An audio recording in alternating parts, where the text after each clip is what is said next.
அக்கா குட்டி வரேன்டி. அறிவு குழந்தை தூங்குதுல டிஸ்டர்ப் பண்ணாத. என்னக்கா காலையில தான் ஒரு புடவை கட்டியிருந்தீங்க, அதுக்குள்ள வேற புடவை சேஞ்ச் பண்ணிட்டீங்க? ஏய், என் பேரனை தூக்கி கொஞ்சும் போது என் மேல உச்சா போயிட்டான்டி. அதான் வேற ட்ரெஸ் மாத்திட்டு வந்தேன். அப்படியா? அண்ணி இப்பதான் அண்ணி நீங்க பழையபடி பிரகாசமா இருக்கீங்க. உங்க முகத்துல சிரிப்பை பார்த்து எத்தனை நாள் ஆச்சு.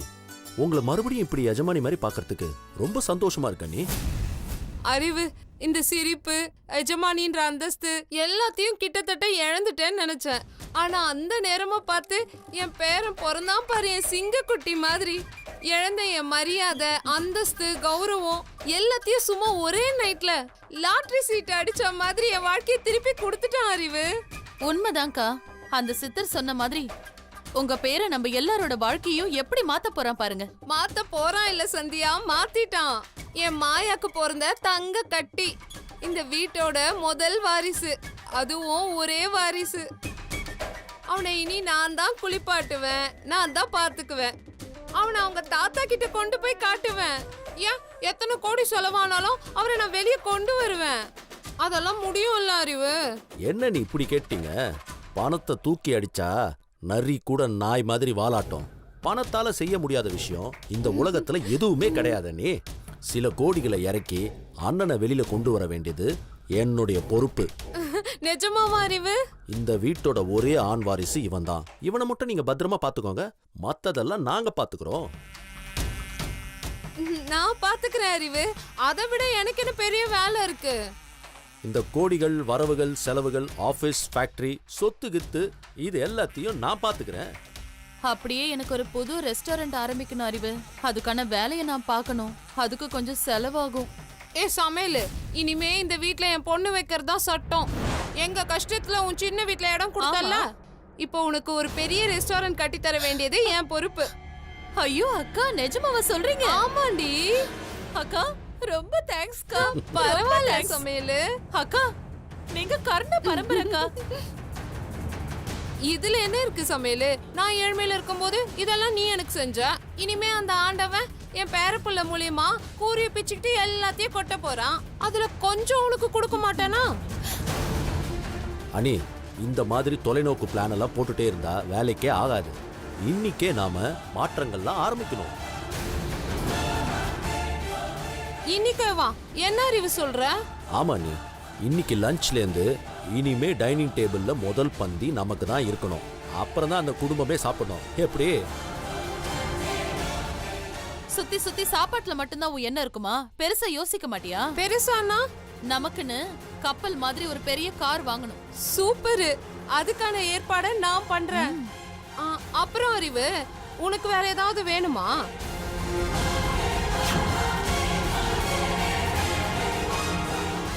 எதுக்கு அறிவு இப்ப கண் கலங்குறா? சொன்னா வெக்க கேட நீ. எங்க ரூம்ல இத்தனை நாள் ஏசி கூட வேலை செய்யல. நம்ம வீட்டு டிரைவர் கூட வண்டி எடுனா முறைக்கிறான். நான் பட்ட கஷ்டங்கள், அவமானங்கள் எல்லாமே எனக்கு ஞாபகம் வருது. நீ அறிவு, பழசெல்லாம் தூக்கி குப்பையில போடு. இது நமக்கு மறுஜென்மம் மாதிரி. இந்த சொத்துக்கெல்லாம் மாயாவோட குழந்தை தான் வாரிசு, மாயா என்னோட வாரிசு. நம்மெல்லாம் இனிமேல் ராஜ பரம்பரை மாதிரி வாழ வேண்டியவங்க. நம்ம கண் கலங்கவே கூடாது. நீங்க சொல்றது கேட்கவே எனக்கு ரொம்ப சந்தோஷமா இருக்கு அண்ணி. சந்தோஷம்லாம் ஒரு பக்கம் இருக்கட்டும் அறிவு. சேட்டு கடையில என் நகையெல்லாம் எடுத்துன்னு போய் வச்சல, அத சாயந்தரம் மறக்காம போய் மீட்டுன்னு வந்துரு. நான் மாயா கிட்ட இருந்து பணம் வாங்கி தரேன். கொஞ்சம் நிறுத்துறீங்களா? வா மாயா வா. பாப்பா தூங்குறான். ஆனா நான் உங்க யாருக்கும் எதுவும் தரதா சொல்லவே இல்லையே.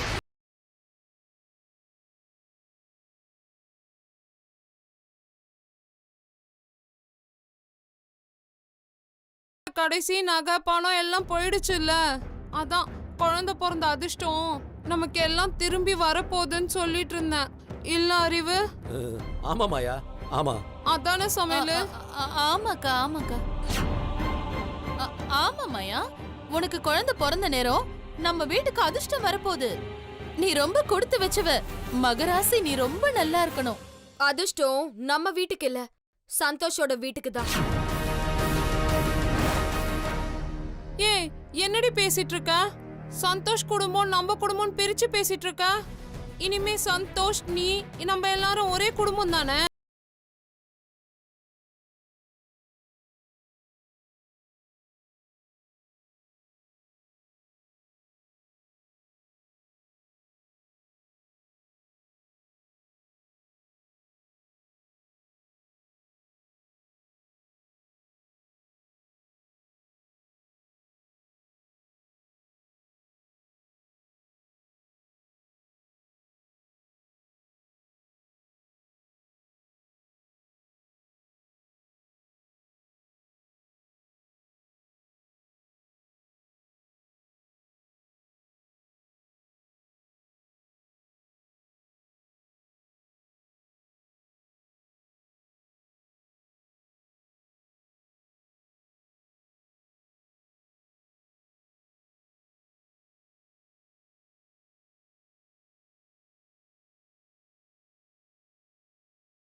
சந்தோஷோட நிம்மதி தாம்மா எனக்கு முக்கியம். அவன் இங்க நிம்மதியா செல்வியோட வாழணும்னா நம்ம இங்க இருக்க கூடாது. என்னக்கா உங்க பொண்ணு திடீர்னு குண்டை தூக்கி போடுறா? ஏ மாயா, எல்லாமே கூடி வர நேரத்துல ஏன்டி இப்படி பேசுற? நான் தெளிவா தான் பேசுறேன். உங்க மனசுல வீண் ஆசைய வளர்த்துக்காதீங்க. செல்வி என்னால குழந்தை இழந்தா, அதுக்கு இந்த குழந்தை தான் ஈடு. இனி சந்தோஷோட வாரிசு சந்தோஷ் கிட்ட தான் வளரணும். ஏ மாயா, என்னடி சொல்ற? உண்மையதான் சொல்றேன். என் குழந்தைய சந்தோஷ் கிட்ட கொடுத்துட்டு போலாம் தான் வந்தேன். நீங்களும் கிளம்புற வழிய பாருங்க. மாயா, எதுவும் பேசாம கிளம்புங்க. போங்க.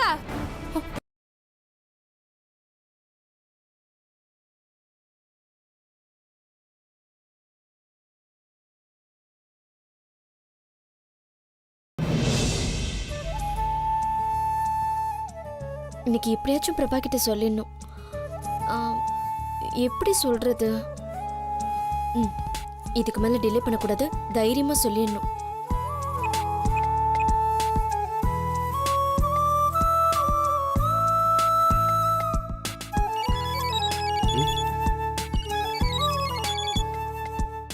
ஐயோ, ராஜி கூப்பிட்றாங்களே. இவங்களுக்கு என்ன பதில் சொல்கிறதுன்னு தெரியலையே. நல்ல பொண்ணாக பார்த்துட்டிங்களான்னு கேட்கும். நமக்கு எந்த பொண்ணை தெரியும்? நான் எங்கே போவேன்? சமாளிப்போம். சொல்லுங்க ராஜி. பிரபா, எங்க இருக்கீங்க? நான் தோ சங்கத்துக்கிட்ட இருக்கிற டீ கடையில் இருக்குங்க. ஓகே, அப்போ நீங்க உடனே கிளம்பி என் வீட்டு பக்கத்துல இருக்கிற பார்க்குக்கு வந்துருங்க. பார்க்குக்கா? எதுக்குங்க? உங்ககிட்ட நான் கொஞ்சம் பேசணும். கொஞ்சம் தானங்க பேசணும், அதை அப்படியே ஃபோன்லேயே பேசிடுங்களேன். அப்ப நான் நிறைய பேசணும். சும்மா பதிலுக்கு பதில் பேசிக்கிட்டு இருக்காதீங்க. இன்னும் 5 நிமிஷத்துல நீங்க எங்க வீட்டுக்கு பக்கத்துல இருக்கிற பார்க்குக்கு வரீங்க வரீங்க வரீங்க. ஏங்க ஏங்க ஏங்க, என்னடா இது வம்பா போச்சு? நான் அவரை பரிதாபப்பட்டு விரும்பல, ஆனா நிஜமாவே எனக்கு அவரை ரொம்ப பிடிச்சிருக்கா. அவர் நல்ல மனசு எனக்கு ரொம்ப பிடிக்கும். அவரையும் எனக்கு பிடிக்கும். உங்களை நான் கல்யாணம் பண்ணிக்க விரும்புறேன்னு எப்படி சொல்றது? ஏற்கனவே அது மரமண்டை, எப்படி சொல்லி புரிய வைக்கிறதுன்னு தெரியலையே. ராஜி, வாங்க பிரபா, உட்காருங்க. இல்ல பரவாயில்ல, இருடுங்க. சொல்லுங்க. நீங்க தான் சொல்லணும். என்ன முடிவு பண்ணிருக்கீங்க? நினைச்சேன் இந்த கேள்விதான் கேட்பாங்கன்னு. ஒழுங்கா போனை சுவிட்ச் ஆஃப் பண்ணிட்டு தூங்கி இருக்கணும். சொல்லுங்க. அதான் உங்களுக்கே தெரியுமேங்க, பொண்ணு தாங்க பிரச்சனையே. ஏதாவது பொண்ணு இருந்தா சொல்லுங்க, நான் ரெடி தான். கண்ணை மூட்டு தாலி கட்டிடுறேங்க. அப்போ நான் இதுதான் பொண்ணுன்னு ஒரு நல்ல பொண்ணை காட்டினா தாலி கட்டிடுவீங்க? ஆமாங்க, வேற வழி? வேற வழியா? ஆமாங்க, கையில் கழுத்துல தாலி ஏறணும்னா நான் வேற எதனா ஒரு பொண்ணை கல்யாணம் பண்ணி தானங்க ஆகணும். அது தவிர வேற வழி இல்லையாங்க. அப்போ இப்ப கூட நீங்க வாழணும், சந்தோஷமா இருக்கணும்னு உங்களுக்கு தோணல. கையில் வாழணுங்கிறதுக்காக வேண்டாம் வெறுப்பா கல்யாணம் பண்ணிக்க போறீங்க, அப்படிதானே? ஐயோ, நான் அப்படி சொல்ல வரல. கையில் நல்லா வாழணுன்ற எண்ணம் இருக்குதுங்க. ஆனா யார் மேல எனக்கு வெறுப்பெல்லாம் இல்லைங்க. சரி, நீங்க ஃபியூச்சர் பிளான்லாம் பண்ணிட்டீங்களா? ஃபியூச்சர் பிளானா? அதாவது கல்யாணம் பண்ணிக்கிட்டீங்கன்னு வச்சுக்கோங்களேன், உங்களுக்கு வீடு, மாச செலவு, மல்லிகை செலவு இதெல்லாம் இருக்கும்ல. அதுக்கு ஏதாவது பிளான் வச்சிருக்கீங்களா? ஏதாவது சேர்த்து வச்சிருக்கீங்களா? இல்ல வரப்போற பொண்ணு தான் கொண்டு வரணுமா? ஐயா, என்னங்க நம்மளை பார்த்து இப்படி கேட்டீங்க? நம்ம வாழ்க்கையில 1000 பிரச்சனை இருந்தாலும் வரப்போற பொண்ணுகிட்ட இத்த கூட அத்தை கூட எல்லாம் டார்ச்சர் பண்ண மாட்டாங்க. நம்ம கிட்ட ஒரு கார் இருக்குது. ஆண்டவன் புண்ணியத்துல ஒரு நாளைக்கு 1000 2000 சம்பாதிக்கிறேன். அதுல பாதி உங்ககிட்ட குத்துறான்னு வச்சுக்காங்களேன், அது வேற விஷயம். ஆனாலும் என்ன நம்பி வர்ற பொண்ணை நல்லபடியா காலத்துக்கும் கண் கலங்காம வச்சு காப்பாத்துவாங்க. அந்த நம்பிக்கை எனக்கு இருக்குதுங்க. நிஜமாவா? நம்ம வாழ்க்கையோட கஷ்டம் என்னைக்குமே இன்னொருத்தரை பாதிக்க கூடாதுங்க. அதான் நம்ம பாலிசி. பா, நிறைய யோசிச்சிருக்கீங்க போல. அம்புதான் நானு, வில்லு நீங்க தானே. இந்த மாதிரிலாம் யோசிச்சு தினைக்கு 4 மணி நேரம் பேசிட்டீங்க. தூங்கும் போது கூட உங்க ஞாபகம் தாங்க வருது. ஏன் ஞாபகமா? பின்ன நீங்களும் அக்காவும் என் வாழ்க்கையை மாத்துற மாதிரி பேசிட்டு போயிட்டீங்க. நான் என்ன பண்றது ஏது பண்றதுன்னு தெரியாம முழிச்சிட்டு இருக்கேங்க. ஏங்க சிரிக்காதீங்க, என் நிலைமை அப்படி. எப்படி? ஏங்க சத்தியமா எனக்கு உங்களை தவிர வேற எந்த பொண்ணையும் தெரியாதுங்க. வீட்டில் அம்மா கிட்ட இதை பத்தி பேசுறதும் கூச்சமா இருக்குதுங்க. ஏங்க பேசாம ஒன்று பண்ணுங்க, உங்களுக்கு தெரிஞ்ச பொண்ணு எதனா இருந்தா சொல்லுங்க. நீங்க சொன்னா கரெக்டா இருக்கும். நான் உடனே கல்யாணம் பண்ணிக்கிறேங்க. அவ்வளவு நம்பிக்கையா என் மேல? என்னங்க எப்படி கேட்டீங்க? நான் நல்லா இருக்கும்னு நினைக்கிறதே நீங்க ஒருத்தர் தான். நான் உங்களை நம்ப வேற யாரைங்க நம்ப போறேன்? நீங்க ஒரு கழுதையை கட்டிக்கோன்னு சொன்னா கூட நான் கட்டிக்குவேங்க. கழுதையா? சும்மா ஒரு பேச்சுக்கு சொன்னேங்க. ஏதோ உங்க வீட்ல வேலை செய்றவங்களோ இல்ல உங்களுக்கு நல்லா தெரிஞ்ச பொண்ணோ யாரா இருந்தாலும் பரவாயில்லைங்க. ஆனா ஒரே ஒரு கண்டிஷனுங்க. கண்டிஷனா? அது என்ன கண்டிஷன்? படிச்ச பொண்ணு மட்டும் வேணாங்க. ஏங்க அப்படி சொல்றீங்க? பொண்ணு படிச்சிருந்தா உங்களுக்கு தானே நல்லது. ஐயோ தேவையே இல்லைங்க. என் வாழ்க்கையை ரீவன் பண்ணி பார்த்தா உங்களுக்கே தெரியும். படிச்ச பொண்ணா இருந்தா வீட்டுல ஏன்னா ஒரு சின்ன சண்டைனா கூட கோச் உடனே அவங்க அம்மா வீட்டுக்கு போறாங்க. வீட்டுல ஏன்னா ஒரு சின்ன கஷ்டம்னு வச்சுக்கோங்களேன், உடனே பேக் தூக்கி மாட்டிட்டு நான் வேலைக்கு போறேங்க. இதெல்லாம் நமக்கு செட்டே ஆகாதுங்க. நல்ல பொண்ணா அதுவும் படிக்காத பொண்ணா இருந்தா சொல்லுங்க, நாளைக்கே கூட கல்யாணம் பண்ணிக்கிறேங்க. ஐயோ, அப்படின்னா கொஞ்சம் கஷ்டம் போல இருக்கே. என்னங்க கஷ்டம்? அது வந்து சொல்லுங்க. பொண்ணு கொஞ்சம் படிச்சிருக்கு, பரவாயில்லையா? என்னங்க ஏற்கனவே ஏதோ ஒரு பொண்ணை பார்த்துட்டு வந்து பேசுற மாதிரியே சொல்றீங்க? ஆமா பிரபா,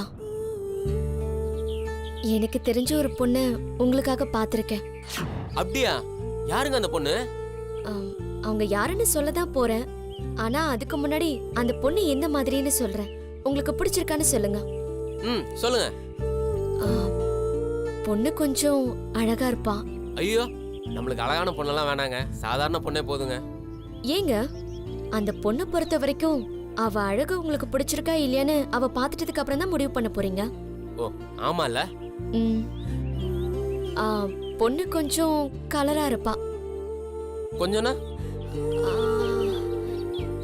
ஏன் கலர்னு வச்சுக்கோங்களேன். சரி, அப்புறம் இந்த ஹைட்டு என்னை விட உயரமா இருப்பாங்களா இல்ல குள்ளமா இருப்பாங்களா? சொல்லுங்க. பொண்ணு ஏன் ஹைட்டு தான் இருப்பாங்க. ஓ அப்படியா? சரி, பொண்ணு எந்த ஊரு? இதே ஊரு தான். இப்ப எங்க இருக்காங்க? அவங்க அப்பா என்ன பண்றாரு? அவங்க அப்பா அந்த பொண்ணுக்காக ஒரு நல்ல பையனை தேடிக்கிட்டு இருக்காரு. அப்ப நல்லதா போச்சு. பொண்ணு போட்டோ வந்தா காட்டுங்க, நானும் ஒரு வாட்டி பாத்துக்கிறேன். மத்தெல்லாம் நீங்களே பேசிக்கோங்க. போட்டோலாம் இல்லைங்க, நேர்ல தான் பொண்ணு காட்ட முடியும். அப்படியா? இன்னும் என்னத்த சொல்லி நான் உங்களுக்கு புரிய வைக்கிறது? பொண்ணு எங்க இருக்காங்கன்னு சொல்லுங்க, நம்ம போய் பாப்போம். பொண்ணு இங்கதான் இருக்கா. இங்கயா? இங்க எங்கீங்க? உங்க கூட வந்தாங்களா? என் கூட யாரும் வரல, நான் மட்டும்தான் வந்தேன். நீங்க மட்டும் தான் வந்தீங்களா? அப்ப பொண்ணு எங்கீங்க? சொல்லுங்க ராஜி. என்ன பார்த்தா உங்களுக்கு அழகான பொண்ணு மாதிரி தெரியலையா?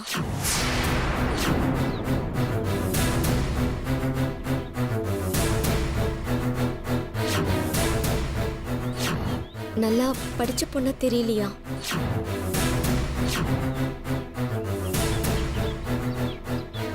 உங்களை கட்டிக்கிறதுக்கு எனக்கு தகுதி இல்லையா? இன்னும் கூடவா புரியல? நான் தாங்க அந்த பொண்ணு. நீங்க பிடிச்சிருக்கா பிடிக்கலையான்னு மட்டும் சொல்லுங்க.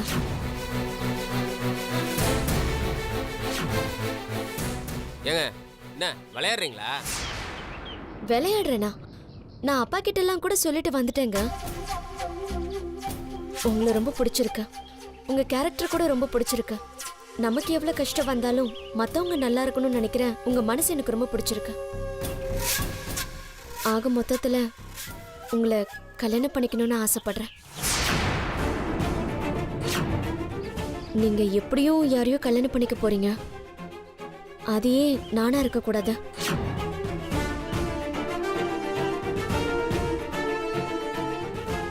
ஏங்க நானும் வந்ததுல இருந்து பாத்துட்டு இருக்கேன், நீங்க என்ன ரொம்ப ஓவரா தாங்க கலாய்க்கிறீங்க.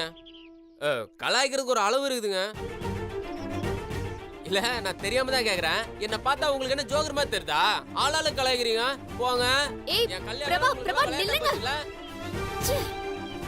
சுத்தி வளைச்சு சொன்னாலும் புரியல, நேரடியா சொன்னாலும் புரியல. இந்த மரம் மண்டிக்கு நான் என்னத்த சொல்லிதான் புரிய வைப்பனும்.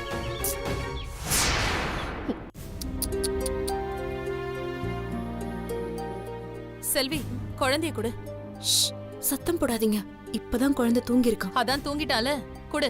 இவனை நான் தொட்டில போட்டுடுறேன். நானே தொட்டில போடுறேன், நீங்க போங்க. குழந்தை தூங்கிட்ட அப்புறம் கூட விட மாட்டியா? கொடுங்கறல. ஏய், அறிவுல உனக்கு? குழந்தை தூங்கிட்டு இருக்கு, டிஸ்டர்ப் பண்ணாதன்னு சொன்னா முட்டாள் மாதிரி தூங்குற குழந்தைய எழுப்பிட்டு இருக்க. இங்க இருந்து முதல்ல போ. சரி சரி சரி. ஓ என்னடியாச்சு? என்ன கண்ணாச்சு? ஏ செல்வி, என்ன எப்ப பார்த்தாலும் குழந்தைய நீயே வச்சிட்டு இருக்க? கொஞ்சர தூங்க வைக்கிற, குழந்தைக்கு எல்லாமே நீதானா? அப்ப நாங்க யாரு? ஏய், குழந்தைய பத்தி உனக்கு என்ன தெரியும்? முதல்ல இங்க இருந்து போ. இப்போ உனக்கு என்ன பிரச்சனை? இப்ப எதுக்கு குழந்தைய கேக்குற? ம், எங்க மாயா குழந்தைய நாங்க கேக்குறோம். குழந்தைய கொடுக்க சொல்லுங்க, நான் போறேன். என்ன வாய் நீளுது. பாட்டி, எதுக்கு தேவையில்லாம பேசிட்டு இருக்கீங்க? குழந்தைய கொடுக்க சொல்லுங்க, நான் போயிட்டே இருக்கேன். தூங்குற குழந்தைய எழுப்பிட்டு அறிவு கிட்டத்தனமா குழந்தைய கூடன்னு கேக்குற. மாயா கிட்ட மட்டும் சொன்னா அவ என்ன செய்வான்னு தெரியும்ல. ம், உன்கிட்ட இருந்து குழந்தைய வாங்கிட்டு வர சொன்னதே மாயாதான்.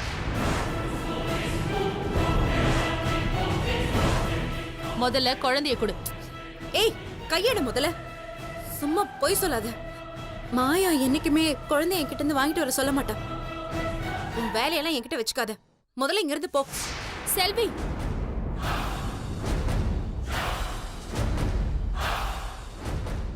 செல்வி, உன்கிட்ட இருந்து குழந்தைய வாங்கிட்டு வர சொன்னதே நான் தான்.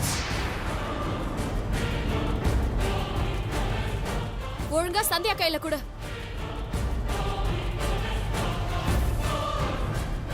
மாயா, நீயா என்கிட்ட இருந்து குழந்தைய? ஏய், உன்கிட்ட ஒரு வாட்டி சொன்னா புரியாதா? முதல்ல என் குழந்தை என்கிட்ட கொடு. மாயா, அம்மாடி என்னமா இது? பாத்துமா, குழந்தை.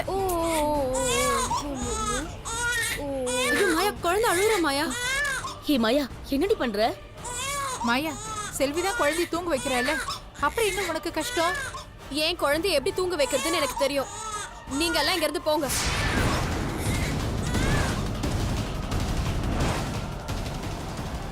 இந்த சந்தியா, இவனை கொண்டு போய் அம்மா கிட்ட கொடுத்து தூங்கவே. சரி மாயா. செல்வி, சொல்றேன்னு தப்பா எடுத்துக்காத. இனிமே என் குழந்தைகிட்ட கொஞ்சம் தூரமாவே இரு. அதுதான் எல்லாருக்கும் நல்லது. மாயா, நீயா இப்படி பேசுறது? ஏய், நன்றி கெட்டவளே, உன் குழந்தைய காப்பாத்தினவள இவதாண்டி. ஏண்டி இப்படி எல்லாம் பேசிட்டு இருக்க? பாட்டி, வார்த்தையா அளந்து பேசுங்க. என்னடா நடக்குதுங்க? மாயா பழையபடி மாறிட்டாளா? மாயா, உன் குழந்தைய நான் தானே மாயா எப்பவுமே தூங்க வைப்பேன். ஏய், என்ன எப்ப பார்த்தாலும் குழந்தைன்னு உருகிட்டு இருக்க? என் குழந்தை மேல ரொம்ப பாசம் இருக்க மாதிரி நடிக்காத. அப்படியே வாயில போட்டு இரு. அம்மா, கொஞ்சம் அமைதியா இரு. என்ன மாயா பேசுற? நான் உன் குழந்தை மேல பாசம் இருக்கிற மாதிரி நடிக்கிறேனா? என்ன மாயா பேச்சுதெல்லாம்? நல்லா தானே இருந்த. திடீர்னு ஏன் மாயா அப்படியெல்லாம் பேசுற? திடீர்னு எல்லாம் பேசல, நல்லா யோசிச்சுதான் பேசுற. குழந்தைய இழந்த நீ என் குழந்தைய பார்த்தா எப்படி இருக்கும்?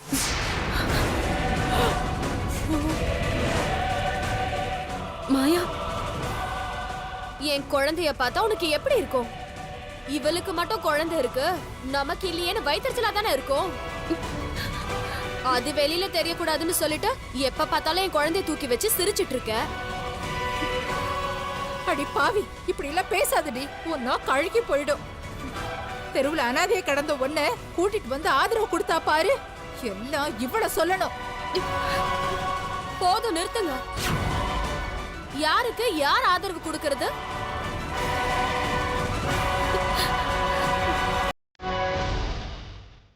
என்ன அறிவு?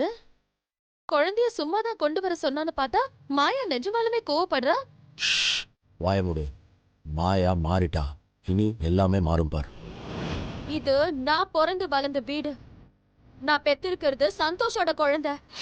நான் இங்க உரிமையோட வருவேன். யாரோ எனக்கு ஆர்த்தி எடுத்து கூப்பிட தேவையில்லை.